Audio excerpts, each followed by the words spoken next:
Hey everyone, my name is Sia and I'm here with Purple Elegance.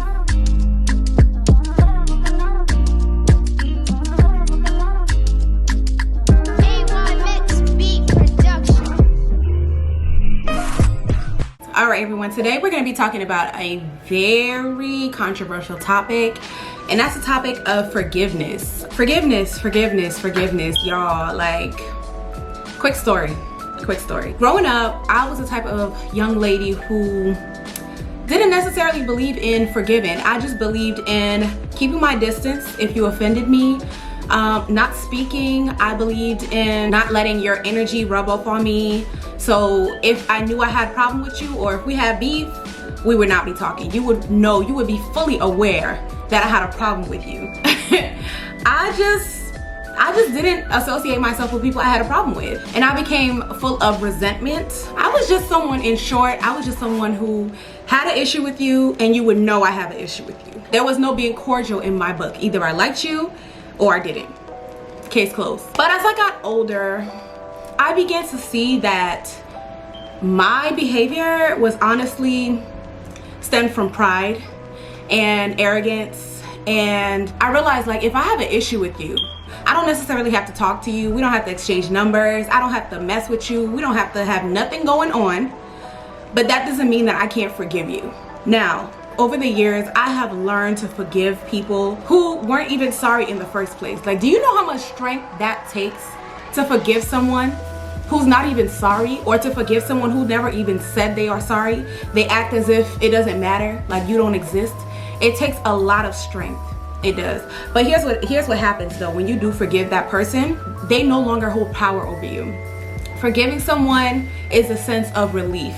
It's a sense of, like, letting go, breathing, just leaving that person just where they at. And not the fake forgiving, like, okay, I forgive you, but when I see you, it's still like a type of thing. Like, literally forgiving this person and it being from the depths of your heart, like truly meaning I'm sorry and letting go. Now, when you forgive someone, you're not forgetting what they have done to you. I mean, you're not necessarily holding on to it, and you're not harboring resentment towards that person. However, you are fully aware of what that person has done to you, and you have chosen, you have decided to make a conscious decision to let it go. No one's saying forgiveness means hanging with them or messing with them the same way you used to before. That is up to you. That is at your discretion. You don't have to mess with them the same way.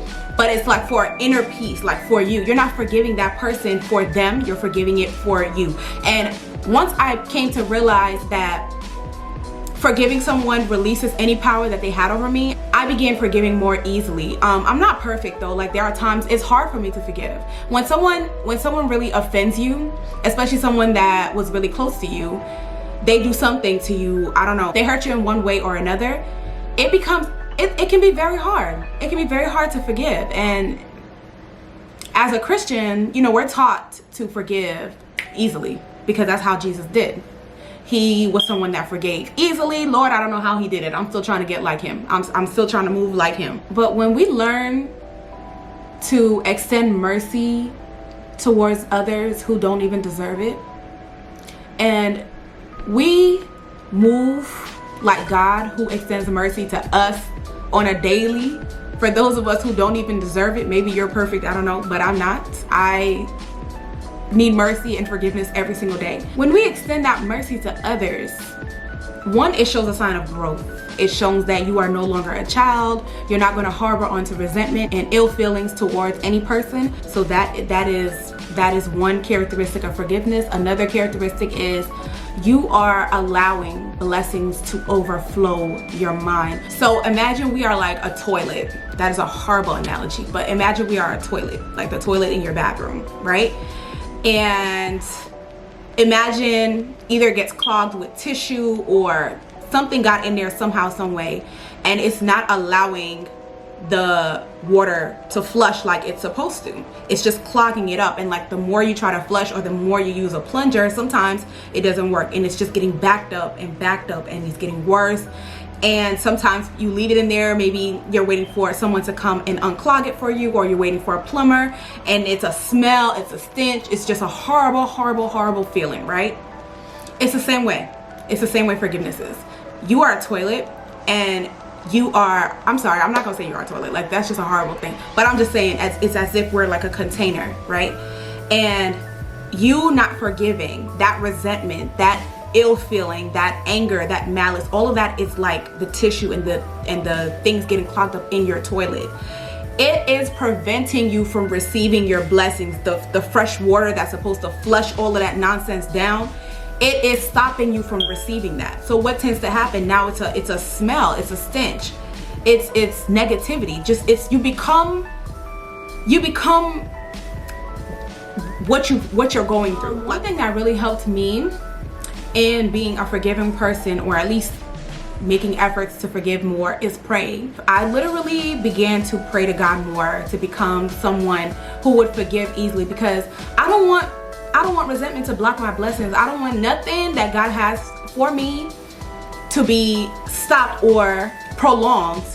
So maybe, because what is for you, but maybe it might be prolonged because you're not ready to receive it yet, because you have not learned to forgive. So I don't want nothing at all that is going to prevent me from being blessed, because I don't want to forgive someone that hurt me like 5 years ago. Like, being unforgiving is not going to help me. Like, all it's doing is hurting me. That person is moving on with their life. That person is doing whatever they got to do for themselves, and I'm sitting here, I'm the only one mad.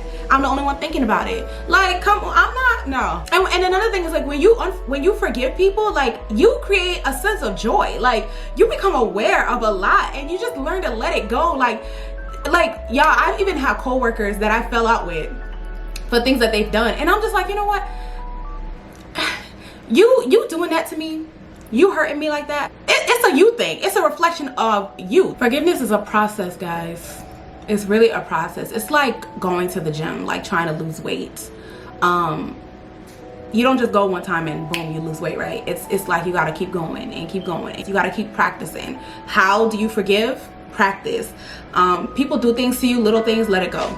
Let it go. It might be hard, but it's like when you have those pep talks with yourself, like I tend to do, it really helps. Like you learn to just move forward. You learn to just forgive and just forget it, even though it might be hard to forget. But when they say forget, it doesn't necessarily mean that you're forgetting the offense, but forget in the sense of, like, I'm not gonna hold you to it any longer. I know it happened. I'm fully aware that it happened, but I'm not gonna act as if something happened. I'm just going to be respectful towards you and be cordial with you, and that's it. One type of forgiveness I think people need to start practicing more is forgiving yourself. Like, you might have done something to somebody and it might have hurt that person. You didn't mean to hurt them, but you did hurt them. So learning to forgive yourself is important. We're human. We're gonna make mistakes. It happens. Nobody is perfect. If you sincerely apologize to that person and you try to move on, that's all you can do. You shouldn't allow your mistake to define you. So whatever it is that you have done, as long as you have learned from it and you have chosen to not walk in that path anymore and say, I'm gonna be a better person. When you replace bitterness and anger with love and forgiveness, your heart begins to expand more. You begin to empathize with a lot more people. You just get this good feeling inside. And I mean, I feel like the person that has feel that is Jesus. Like, Jesus is the only one that can feel that. Jesus is the only one that can get you to that place of forgiveness and that place of showing mercy to others. And when he feels it, there's no other feeling like it. And I know it sounds so cheesy, like what I'm saying sounds like, what is she talking about? But I know it to be true, so that's what I'm speaking on. Once again, I'm not perfect. I don't get hurt and then I'm just like, oh, I forgive you, it's okay, like, it's all right. Some stuff, yeah, but like when I get really, really hurt, someone really hurts me, I'm not like, It takes time, it's a process. But I'm praying, I'm like trying to be like, let me forgive, let me forgive, let me forgive. Like, God, I don't want to think about this no more. Like, I'm done with this. So Lord, help me to forgive so I can move forward. So I just came on here today to really speak on the importance of forgiveness. I didn't really touch every little possible thing that there could be on forgiveness, but if you didn't take anything from this video, just take that forgiving opens doors for you. Forgiveness showers a bunch of blessings down on you, frees your heart, and you just learn to let go. So guys, remember, if there's anything that you want to do in this world, believe it, achieve it, work hard, and boom, it's yours. Stay blessed, and I'll see you guys in my next video.